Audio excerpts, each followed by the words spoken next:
Got a file stored on Mega and want to download it to your device. In this guide, I'll show you the easiest way to download files and folders from Mega, plus a few useful tips for handling larger downloads. So let's jump in. First, open the Mega link that contains the file you want. Depending on how the link was shared, you may see a file preview, folder contents, or a download page. Take a quick look at the file name and size before continuing. Next, look for the download button or download option on the page. Select it, and Mega will begin preparing the file. If the link contains multiple files, you may see options for downloading the entire folder instead. Once the download starts, your browser may ask where you want to save the file.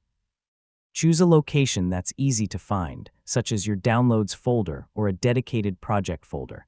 If your browser automatically saves downloads, you can check its download list afterward. Now let the download complete. The time depends on the file size and your internet connection. For a small document, this might only take a moment, while a large video or archive can take much longer. Just keep the browser open until the download finishes.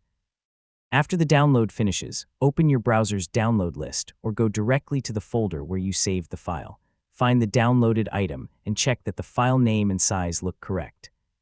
If it's a zip or another archive, you may need to extract it before accessing the contents. For larger files and folders, the process can take more time. Make sure you have enough free storage and a stable internet connection. If Mega gives you different download methods, choose the option that works best with your browser or Mega application. The main idea is to avoid interrupting a large transfer, and that's all you need to download files from Mega. Open the link, choose Download, wait for the transfer to finish, and then find the file on your device. Pretty simple, right? Just remember to download files only from sources you trust.